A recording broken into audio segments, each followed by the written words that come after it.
Good greetings, my beautiful lovelies. It's Emmy. How are you? It's great to see you and welcome back. Today we are going to attempt to make one of my favoriteest childhood treats, and it is Viennetta. If you're not familiar with Viennetta, it is an ice cream cake that you could purchase at the grocery store.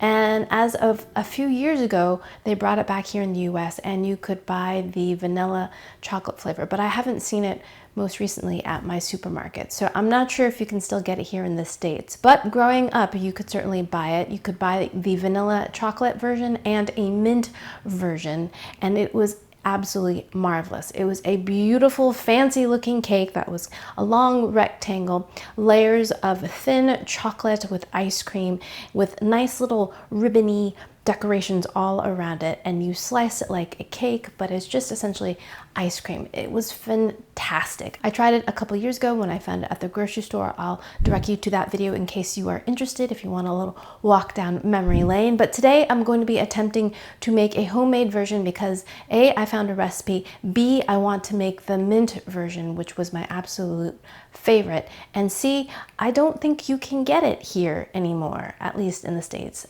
Correct me if I'm wrong, please correct me, because if you can get Viennetta, I recommend it. Today's version I think is going to be better because we're going to be using better quality ingredients. While I love Viennetta, the ice cream could be better. You know what I mean? It was always airy and kind of like the ice cream you can get in an ice cream sandwich. So today's version, I'm hoping, is going to be a lot better. And I got today's recipe from this marvelous book by Nicola Lamb. It's called Sift, The Elements of Great Baking. Even though it's predominantly about baking, it does include a beautiful Viennetta recipe. Let me show you. This is a beautiful book, and what I love about it is that it's full of food, science, and experimentation. Lots of rigor, which I appreciate. For example, the beginning is all about explaining things. The science of flour, gluten, sugar. If you love food science, you will love this book because it explains so much. I love explanation and learning. And then there's base recipes, which I think is wonderful too. Just the basics. So here's a page about meringues, and there are different types of meringues. Swiss meringue, French meringue. Here it is, all on one page. Everything. Love. So very clear and informative. But we are going to be making this, and this is what we are attempting to make. Look at that. Isn't that gorgeous? So Viennetta is the store-bought name, and that's what I keep referencing, but this is also called a Viennese. DIY Viennese, that's the name of the actual dish, and the brand name is Viennetta, which is how I always knew it. So what I love about this is that there are relatively few ingredients in this recipe. We just have like a handful. We have egg whites, we have cream, we have sugar, we have a little bit of flavoring. I'm going to be doing peppermint. If you want to do vanilla, you'd be using vanilla, and that's basically it. We're just going to be manipulating these ingredients to make this. Oh yeah, I forgot about chocolate. Chocolate, of course, because we're going to have these beautiful crunchy layers of chocolate in between, which I think is one of the most pleasurable parts of Viennetta. You get to slice it and then you get to bite into those shards of dark chocolate. Nicola also has a very extensive explanation on how to make this on her blog. She calls it her kitchen project series. I highly recommend taking a look at that. Nicola explains that the origins of this cake probably come from stracciatella, which is a flavor of gelato or ice cream that has a milk base and then shards of chocolate in it. So that's what stracciatella means. It means little rags or little shards. And so in the last churning process of the vanilla ice cream, melted chocolate is poured in and then it freezes instantly, leaving these beautiful shards and crunchy bits of chocolate. Sounds wonderful, isn't it? So let's go ahead and get started. The first thing we're going to do is prepare our chocolate. So in this bowl, I've got 170 grams of dark chocolate, semi-sweet chocolate, and I'm going to melt it in the microwave at 50% power. What's beautiful about this chocolate preparation is we do not have to worry about tempering at all. We are not interested in a shiny finish or anything because we're going to be placing this in the freezer and everything gets kind of cloudy in terms of a sheen in the freezer. So beautiful thing. Just heat it up until it's melted. Alrighty, so after a few minutes in the microwave at 50% power, my chocolate is beautifully melted. And we are going to spread it on some parchment paper that I've placed on the bottom of a rimmed baking sheet. I've taped the sides down as best I can. Parchment paper is non-stick, so sometimes it doesn't want to stick. But this paper might curl as we're trying to spread the chocolate. We're trying to make thin sheets of chocolate to add to our layers of our ice cream cake. So I'm going to take about 2 tablespoons, pour it onto the sheet. Actually, I'm going to put about 4 tablespoons, and I'm going to use my offset spatula to spread this into an even, as best I can, sheet. Kind of have to work quickly here because it sets up pretty fast. And then I'm going to place this in the freezer or refrigerator to have it set up. I'm trying to make the edges not too thin so that when we peel it off the paper, it's not so fragile, know what I mean? Alrighty, so that's about 1/3 of the mixture on there, and then I'll place this in the fridge. Here I've got my loaf pan prepared and lined with parchment paper pre-cut, and that will help so that we can get the whole cake out. I'm calling this a cake even though it doesn't contain any cake, but you know what I mean, the dessert. And so we want to have one of these chocolate sheets that's going to be on the top, be our pretty one. So this is roughly the width of this and about 3 or 4 inches wide. So I'm going to attempt to make one that's about that size for the top of our cake so that we'll have one that's nice and presentable. And again, don't want to get it too thin on the edges. Okay, so that's going to be our finished piece. And then I'm going to add some more on this side for our layers. I suppose we could make it into one sheet and then cut it, but that might be a little tricky. Got a little bit more chocolate, and I'm going to spread that on another sheet. Now that we've made the chocolate layer, we can move on to the ice cream layer. And in this case, Nicola uses a semi-freddo. So semi-freddo means half cold. It's a combination of whipped cream, whipped egg whites, or a sweetened meringue combined together to give you this really light and airy, creamy confection that we're going to be using as our ice cream base. So in this bowl, I'm going to add a full cup of heavy cream. In the UK, this is called double cream, and it is 45% fat. And we're going to beat this on medium speed until we have soft peaks, not too stiff, just soft. Okay, I did it again. I forgot to turn it on. Okay, here we go.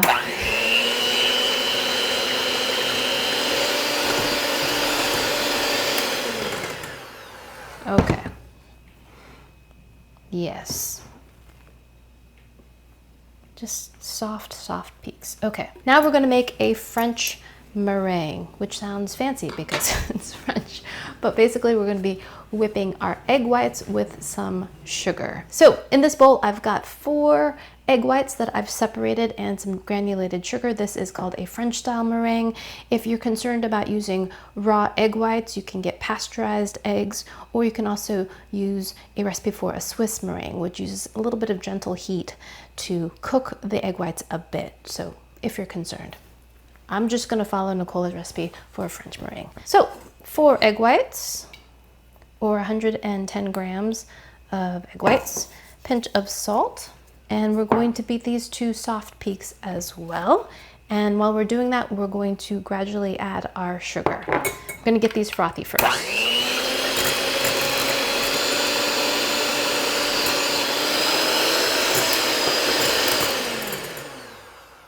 All right. That took no time at all. And because this is a mint version of the Viennetta, I'm gonna add a couple drops of food coloring. And I'm going to be using some peppermint oil. I feel like this gives it the true minty flavor of my favorite mint chip ice cream, which is my favorite ice cream. So I'm gonna add just a 1/4 teaspoon. It gives that really zingy, cool, minty sensation. And of course flavor. I'm gonna mix the peppermint extract into the cream. You're supposed to add a spoon of the meringue to the cream to lighten things up. I added 2 drops, and it's just a subtle little tinge of green. You know what I mean? Okay, a little bit more. I'm just gonna gently fold this in. We wanna keep everything fluffy, and the rest of it. I've never made a semi-freddo before. I love making these recipes when you're trying something new. A new technique, new ingredient, new flavors. Know what I mean? Beautiful. All right, smells great too.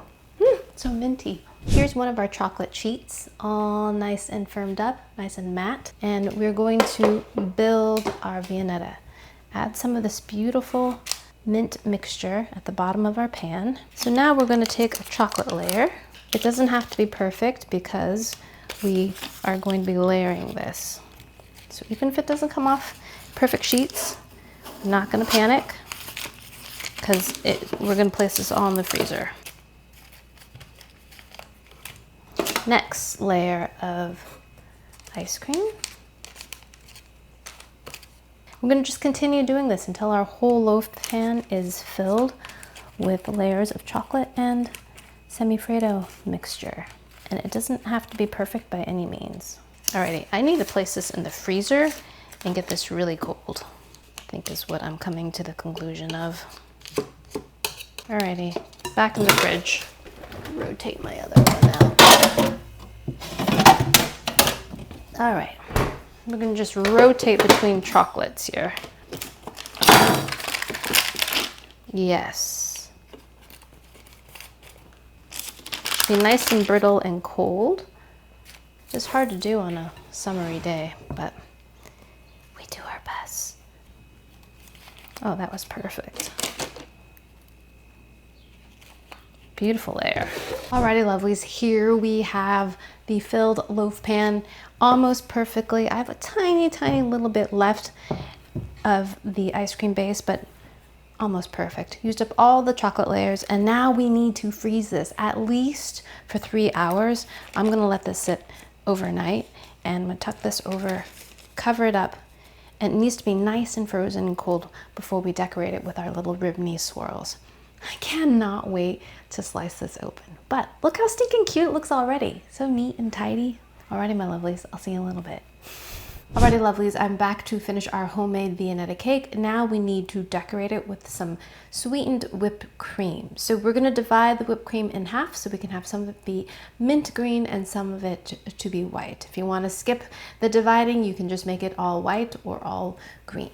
But I'm gonna do as Nicola suggests. So I've got some whipping cream here, and we're gonna whip it with a bit of sugar. We're gonna whip it with our mixer to soft to middle peaks. We don't want to over whip it because then it'll be grainy.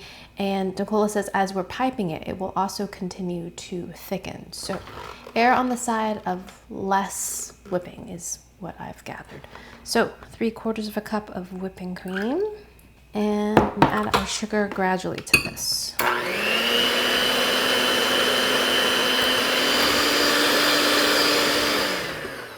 I think we're pretty close, maybe just a second more. After we decorate our ice cream cake, we're gonna place it back in the freezer to allow it to set up even more. So just a couple seconds. I want it to be pipeable and to hold a shape, but I don't want it to go grainy. Alrighty, so I've got a piping bag here. This is for my green, this is gonna be for my white. Fill up a piping bag with a round tip. If you don't have a piping bag or a round tip, it's fine. You can just use a zippery bag, a Ziploc bag with the tip cut off, and that should be just fine. But since I have one, I am using a round tip. Justify all these gadgets I've got, right? I'm gonna place this in the refrigerator while we do our green. So, same thing, we fill our piping bag. I've got this one fitted with a leaf tip. Little fancy tip so I can make little ribbons on top. So for this one, I'm going to put some for the ribbon and then a little extra for some swizzle on the side. I hope I have enough. Right, place this in the fridge. So here is our cake that's been chilling in the freezer. You should chill it at least 3 hours. I've had mine in there for over 24, and now we're going to get it out as best we can. So running an offset spatula along the sides. And let's see if this will help us get it out. I've got some parchment paper that I folded under. And let's see, oh yes, beautiful. Highly recommend doing that. Look, just came out like a loaf of bread. So now we're gonna place the cake onto some parchment paper. I'm gonna be working quickly. Remember, this is an ice cream cake, so this is summer too, so it's hot. So try to center this as best I can. That looks great. I'm very pleased with how that turned out already. So I'm gonna take my white whipped cream and I'm gonna do some squiggles on the outside. So just up and down squiggles. I am not a pastry chef, so I'm just gonna do the best I can with what I can do. Look at that, that's not too bad. I think I'm gonna have to make more whipped cream. Now we're gonna take some green and I'm gonna just continue to take some green and go along here to separate my two squiggles. This does not have to be piped the way I'm piping it either. You may pipe it however you like. Look how cute it looks already. So we've got this piped on pretty good. And now we need to add our chocolate layer that we made earlier. Remember that? Add that right on top. Oh, beautiful. Mm. Look at that. Look how beautifully it fits. Oh, stoked. Okay, now we're gonna attempt to do some ribboning, which I've never done before. Oh, this is gonna look beautiful. All right, get on tight on this. So using the leaf tip, we're just gonna go forwards and back.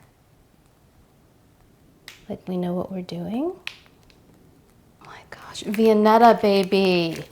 Woo! All right, I'm gonna put a little more around here because I wanna cover this edge. Little ruffles. I have some gaps, which I don't love. I'm just gonna daub some of this extra stuff on this gaps I don't love. Anyways, look at that. She's gorgeous. Finally, we're gonna dust with a little bit of cocoa powder, just for a little zhuzh. Okay, here we go. Doo. Oh my gosh, cute. Alrighty, now back into the freezer for at least 30 minutes just to get everything set up and chilled and the ice cream reset. And then we're gonna slice into this and give our homemade Viennetta a taste. Cannot wait. Oh, you're so cute. Okay, see you in a little bit. Alrighty, my lovelies, here is my cooled and chilled, beautiful mint Viennetta. Isn't it gorgeous? Stuff of my childhood dreams. All homemade and relatively easy to make, but how does it taste? Let us find out. I am so proud of that ribbon detailing on top, and I'm so glad I went to the extra length of dyeing the whipped cream green because that just makes it look so minty. Okay, enough yapping. Let's give this a slice. Here we go. Oh, can you hear that? Lovelies. Oh, it's gorgeous. Oh my gosh, it's gorgeous. Look at it. All right, I'm gonna put this on my plate. Look at those layers. Beautiful. It's super hot out. I have to turn off the air conditioning when I film. So back into the fridge the Viennetta goes. But look at this. I'm so excited about this. Looks so beautiful. Minty green on the inside. Beautiful dark chocolate layers in the middle. In between, we have beautiful mint colored and flavored layers of semi-freddo or ice cream. Let's give this a taste. And whipped cream on the outside. Here we go. Happy summer. Itadakimasu.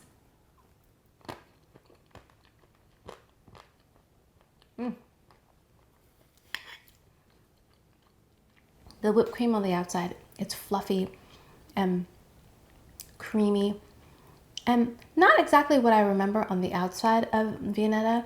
It wasn't as fluffy and airy and Cool Whippy in texture as I recall. It was more just like an ice cream, but the flavor of this is so stinking great. The quality of the ingredients are of course better, and so you really taste the cream and the mint. I really appreciate. I love using the mint oil because you get a clear minty flavor.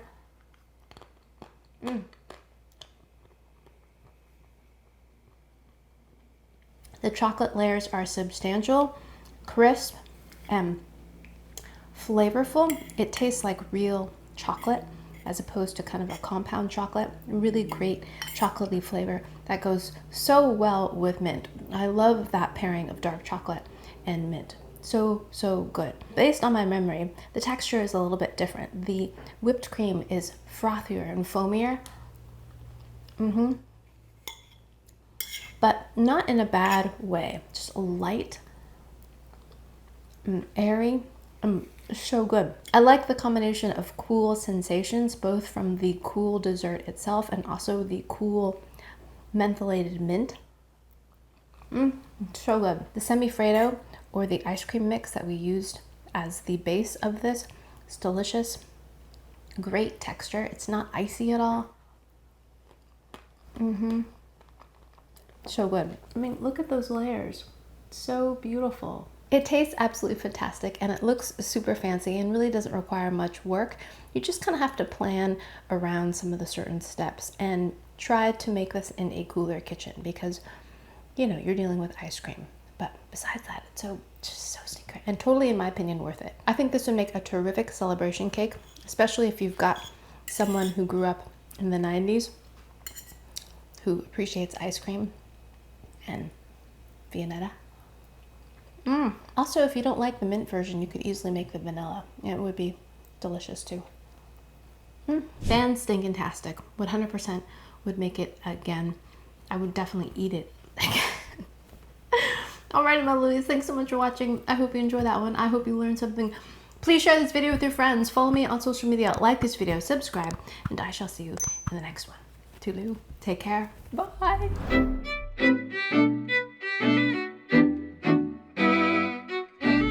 Oh my gosh, I want seconds. Num num.